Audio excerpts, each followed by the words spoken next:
The danger is that China might actually go on the offensive, not militarily.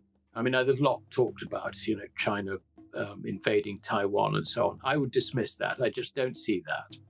Apart from anything else, the Chinese know this. They're not going to invade, for goodness sake. That's not their approach at all. But I think the attack on America is going to be financial. Putting myself in Xi's shoes, I would just bring down the dollar. I mean, it's an extreme thing to do, but having laid the groundwork with CIPS, the Chinese settlement system, which excludes the dollar, having laid the groundwork for a yuan which is exchangeable, which will be, it is already exchangeable for gold. It's just that the rate hasn't been fixed. That is something that could happen. Fix the rate. And what does that do to confidence in the dollar?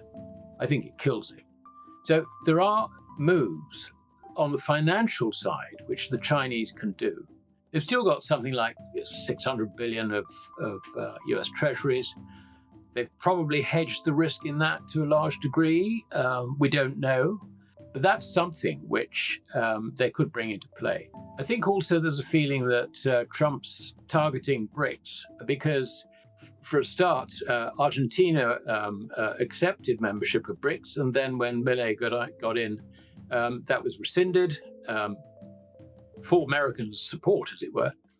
Brazil, I have no doubt that Brazil is a candidate for regime change, which again, being the be in BRICS is a very, very important development.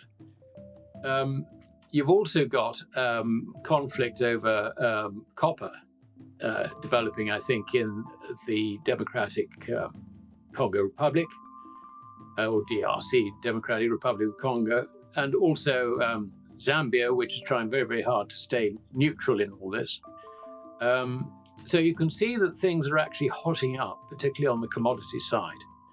And I suspect that part of China's thinking in terms of letting the silver price rip was it's an extension, if you like, of their policy, their rare earth policy. They know what hurts America, and that's high commodity prices. So look at the price of copper. That's gone through the roof.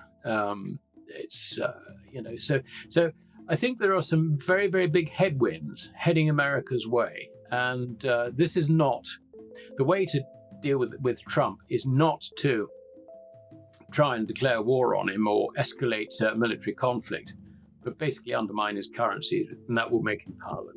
And in terms of China letting the silver price rip, how did they do that? Well, basically, China has been controlling the silver price for the last 3 decades.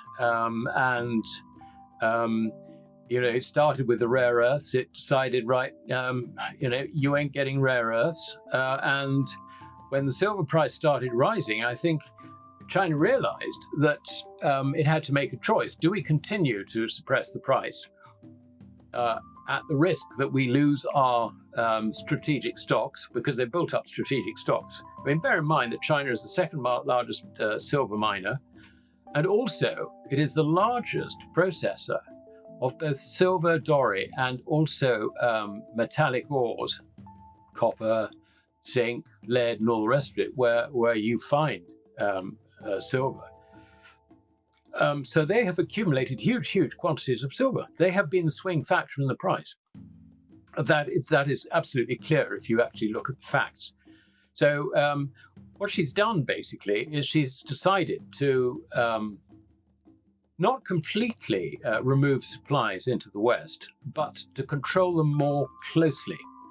And this was really behind the new licensing regime, which applies from this January and is due to be in place for the next 2 years.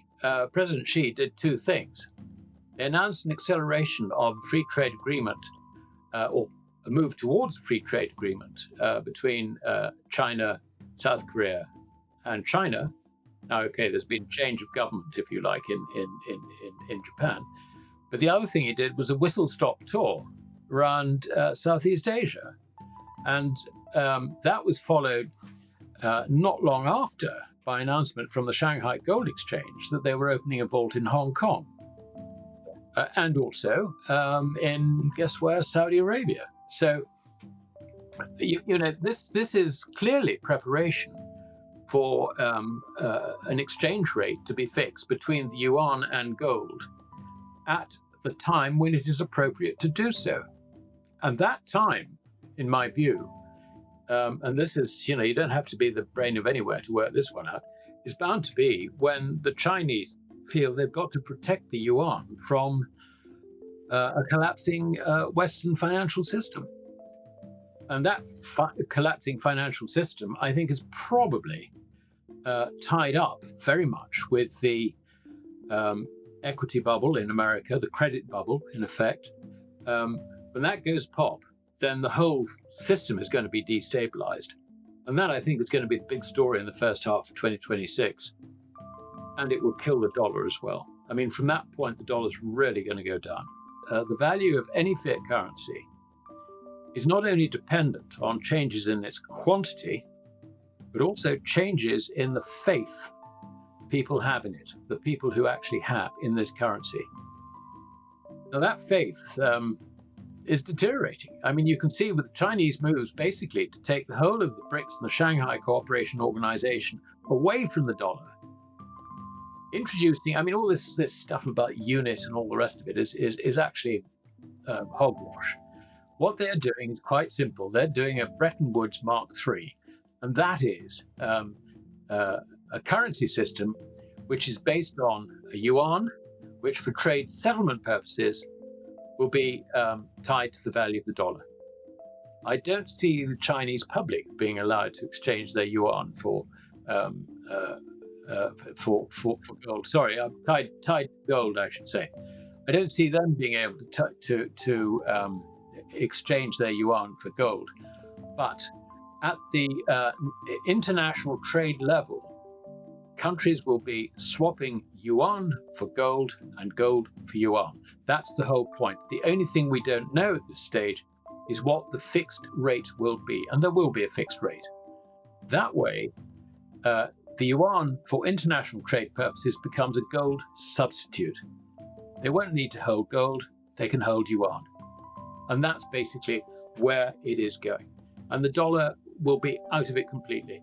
I mean, if the dollar can't even try to go back on a gold standard because there is huge doubt over the gold reserves at the US Treasury.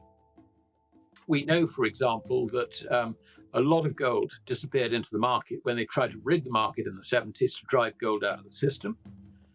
We know that there was a massive carry trade out of bullion, lease bullion. Your leasing costs were 0.5%, 1% tops. And at the time, you could sell it into the market and apply the dollar proceeds to US treasuries, which were yielding anything from 10% down to 5%, from the early 1980s onwards.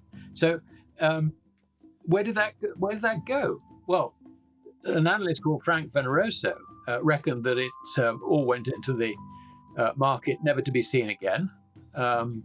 He thought it was probably adorning the necks of Asian women, which I think was a slightly flippant remark, but it was something that made the point. I reckon that China was in there picking it up because it was really from 1983 onwards, China basically embarked on a program of secretly buying gold. And, they had a wonderful bear market to do it. And when did the States suddenly decide that it could let its own citizens in on the act? That was at the bottom of the market in 2002. And the Shanghai Gold Exchange was then opened. And since then, the general public have taken delivery of something like 28,000 tons of gold. And that's in addition to anything which Chinese government acquired. We're not talking about the People's Bank's reserves at all. That's a completely different thing. But what they acquired, I reckon they could easily have acquired between 20 and 25,000 tons by 2002. And they have continued to acquire gold since then. I think at a lesser pace, admittedly. But they've got ample reserves. And a lot of those reserves would have come out of Fort Knox, in effect, as a result of America's attempts to drive gold out of the system and replace it with the dollar.